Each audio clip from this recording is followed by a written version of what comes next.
Good evening, folks. This is Deb, and I am really late tonight, and I got to get to bed, but I did want to stop in and make a quick video. Couple things, and I'm sure you guys have seen this. Uh, it appears that Sophie Cunningham and Lexi Hull will be caddying for Caitlyn Clark at the Annika this year. That should be a fun time, I have to say. Um, I know they're listed as guest caddies. And by the way, another guest caddy at this event is Brianna Scurry, who is the big star from the women's soccer team who exchanged shirts with Caitlin Clark at Gainbridge Fieldhouse this year. So it should be a really, really good time. Now, Robin Lundgren said he wasn't sure that they were actually caddying for Caitlin, but I can't see it being any other way. Because I know Sophie Cunningham made the request that she caddy for Caitlin Clark back on her show a while ago. So I'm looking forward to that. And it should be fun. It should be a good time. Now, the CBA and events. Apparently, Nika Ogwumike has now chosen to sign with Project B for the 2026 season. Now, you remember I did a show on this, and they alluded to the fact that they had a unnamed star from the WNBA all committed, and that must have been who this was. But honestly, personally, from my perspective, if I were playing in the WNBA now, when you go to something like this, you're going for the money, okay? And for me, I don't see how she can continue.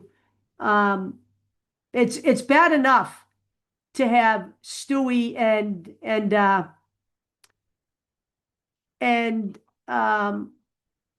I forget who the other person is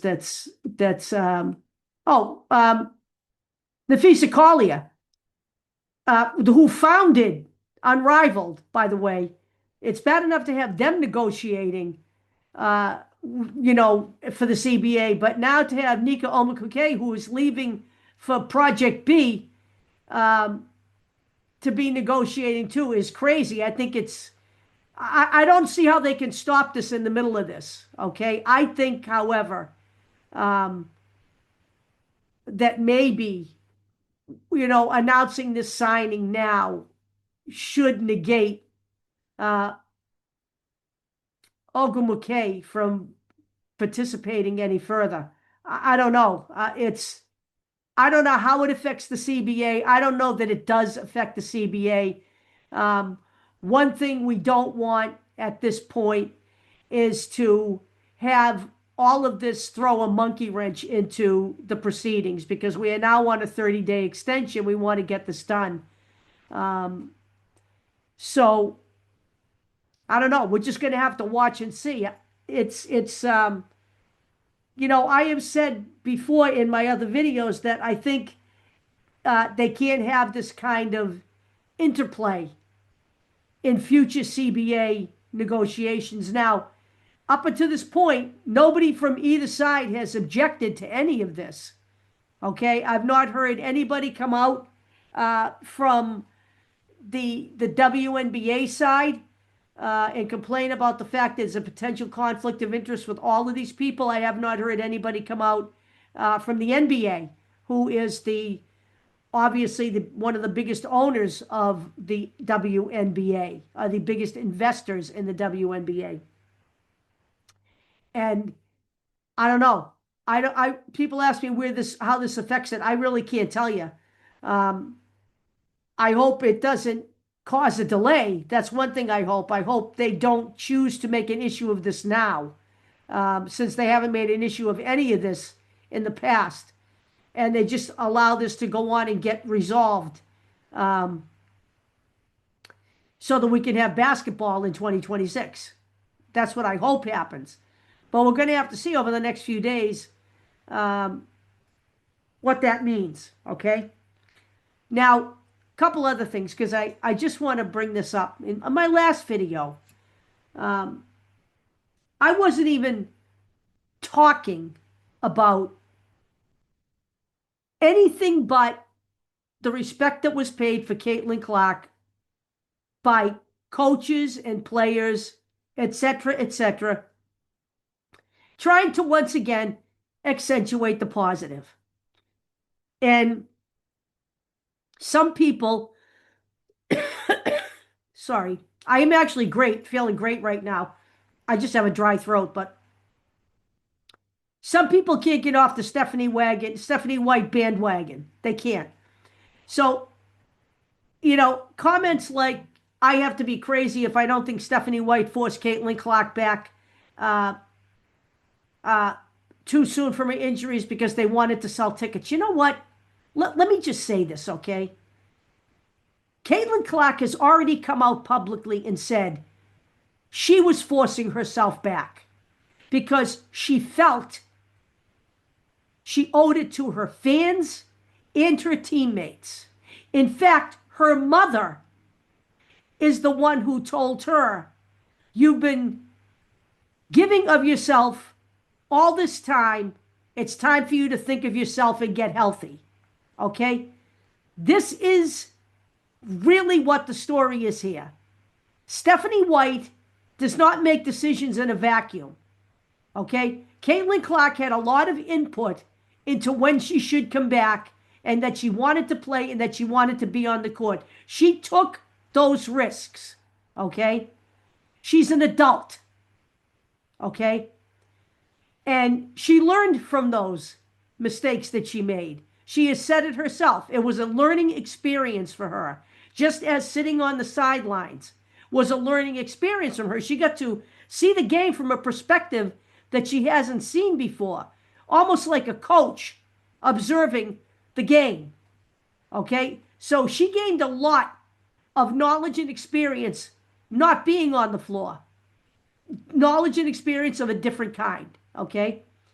But to think that they were forcing her back onto the court to sell tickets, I've got some bad news for you.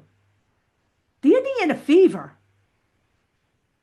has a waiting list for season tickets. They sell out Gainbridge Fieldhouse routinely.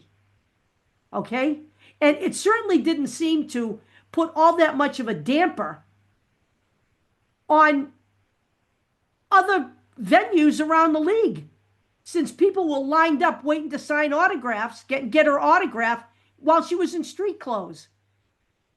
Many of the people that Caitlin Clark brought to the WNBA have become WNBA fans. That's what you want to have happen. We don't need to have fans coming to the WNBA and saying, oh, I'm not watching unless Caitlin Clark, is playing. I mean, folks, that's not what Caitlin Clark is all about, first of all. Caitlin Clark has stated that she sees it as her responsibility to continue to grow the game and expand the game for the generations that come behind her. Just as those players like Maya Moore, Rebecca Lobo, and all the rest of them did for her. Okay, so why don't we try growing up a little bit? Okay, let's grow up with Caitlin.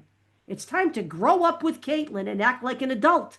That's all I'm asking. Instead of angsting over all of this stuff 24/7, why don't you just enjoy the sport and enjoy what Caitlin Clark brings to the table? Okay? That's all I'm asking. Same for the people who say, in spite of the fact that I showed the video, Caitlin Clark is disrespected by many people around the league. Well, she's not the first sports figure to ever have that disrespect. Okay? She is absolutely not. Tiger Woods, Larry Bird, Michael Jordan, they've all been through that. Okay? It's not anything new under the sun just because it's Caitlin Clark. But Caitlin Clark's not the one whining about it. Okay? It's the fans who are whining. So again, I say to you, just like I said to the last person, and just enjoy yourself. That's what this is all about. And no one's saying that you can't be invested in Caitlin Clark, that you can't care about Caitlin Clark. But understand this.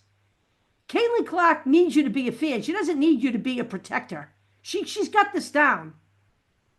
All right, she sees the big picture. She is mature beyond her years. In fact, she's more mature than many of her fans are. She lives this every day, and she considers what she has a blessing. How about that one?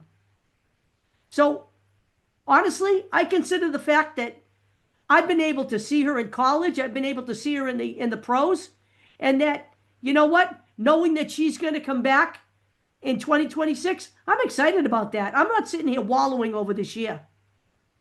And speaking of not wallowing, I do have a great video clip tonight. So I have and it's not just Caitlyn, it's the last few minutes of the game against, I believe it's the LA Sparks, where Caitlyn Clark got her triple-double. It's the tail end of the game. So hang on. Nope, I don't have it up here yet. So hang on a minute. Don't go away. Just give me una momento. Let's see. Let's see if I can do it this way. Don't go away, mad. Just go away. Here we go. Ready? Final 2 minutes. And instead, it's a one-possession game. 150 remaining here from Gainbridge Fieldhouse.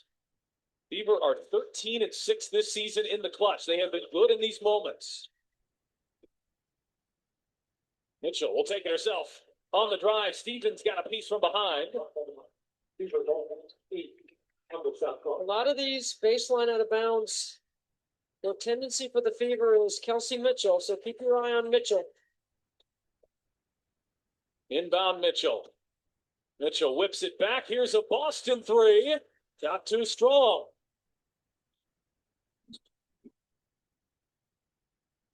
Cross court, Nurse is left open. She can't tie it. A good look there for Kia Nurse, who's hit 3 of them out there here tonight.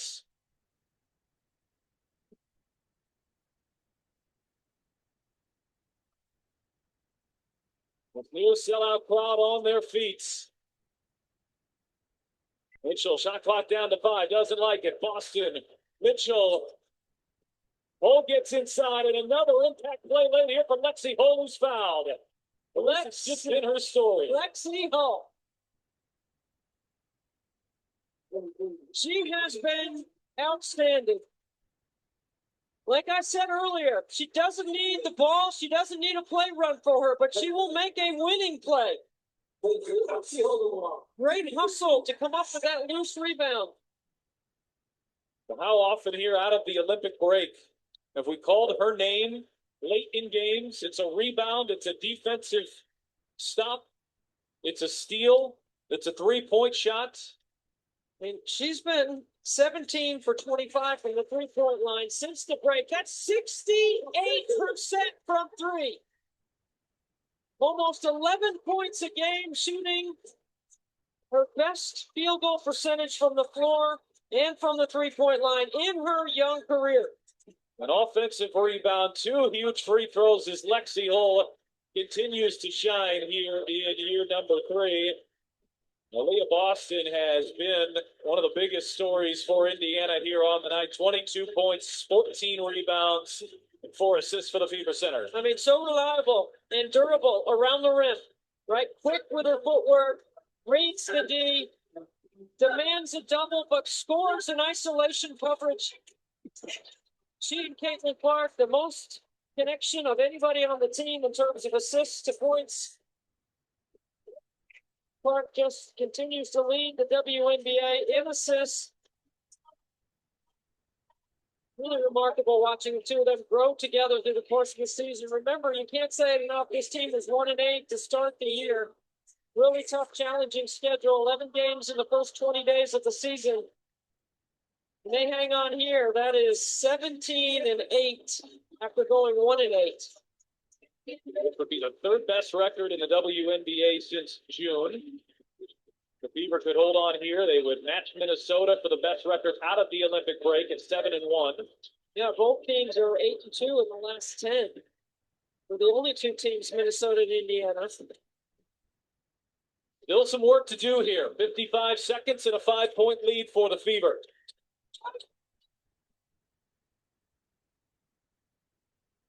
Notice off the screen, bouncing for Hamby. Too far behind her. Clark got a piece.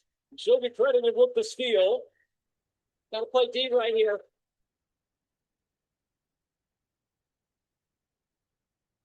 Lexi, not the foul here. I like the strategy. Play D, get the rebound, push up the floor. Call timeout and advance the ball. Boston, shot clock down to 3. Drives her way inside. Muscles to the rim. Might be the backbreakers. So good time and score recognition. They run the clock down. Nobody has stopped Boston in the post all night. And I still say you got to give Christy Sides credit. You want to call it a weight room bucket? It's just more size, more girth, a little bit stronger around the rim than Azurá Stevens.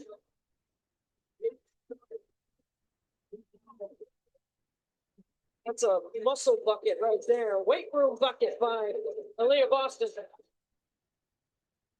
But once again, this young Indiana Fever team, led by a rookie and a second-year pro and a third-year pro. No one in that shot right there has played more than 3 years in the WNBA. The league defines a clutch game is won within 5 points in the final 5 minutes. And in those games, if Indiana holds on here, they will be 14-6. Second best clutch record in the WNBA. Not bad for a team full of mostly youngsters. You have been pointing out, Debbie, Clark now 22-10. That's her 13th double-double. If LA were to miss here and 22 could get the rebound, maybe kind of funnel her to the rim if you could. It's going to be a triple-double. She's been close a couple of times, right? And she does have one already. They'll have a shot here if the Fever can get a stop. This play's taking too long, I think. Indiana not electing to call timeout and advance the ball, trying to dribble out the clock a little bit. Caitlyn Clark will go to the free throw line. By the way, all the accolades for Caitlyn Clark, and all deservedly so. One that doesn't get talked about a lot of free throw shooting, 90% on the year. That's 4th in the WNBA. Not surprising, but impressive still.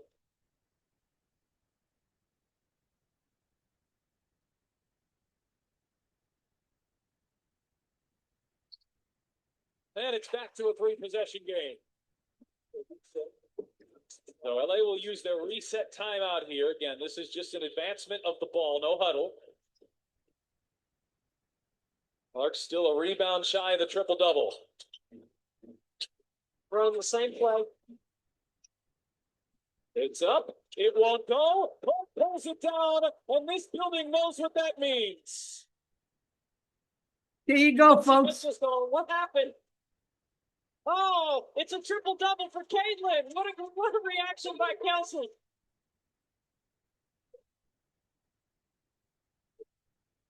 Well, how about the knowledgeable fans in this building? They burst out of their seats like it was a game winner.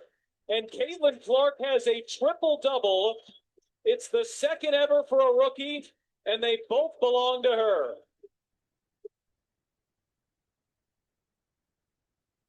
So we're going to stop that there. But that certainly is a great video, and I'm going to put that in the body of this this particular video. But a couple of things.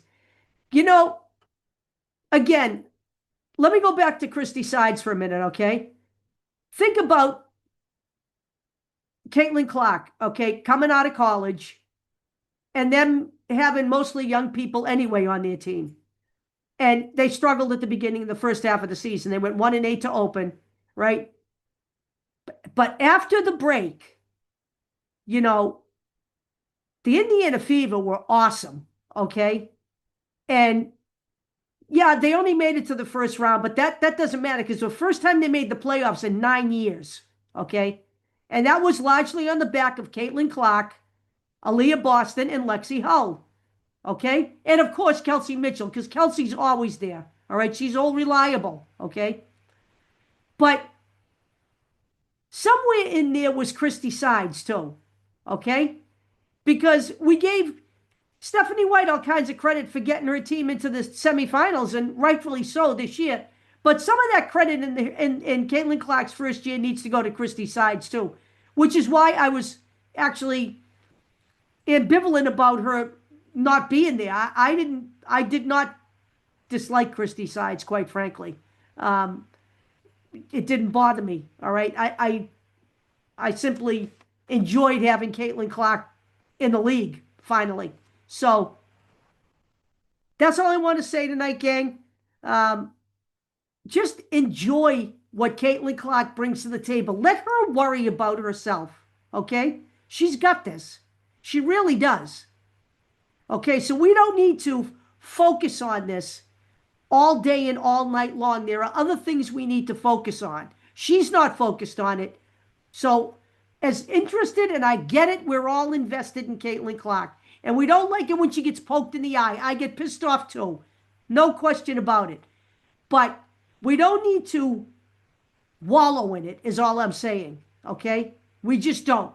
Because you watch Lexi Hull get pushed and shoved into the benches on that foul that was called against her. Okay?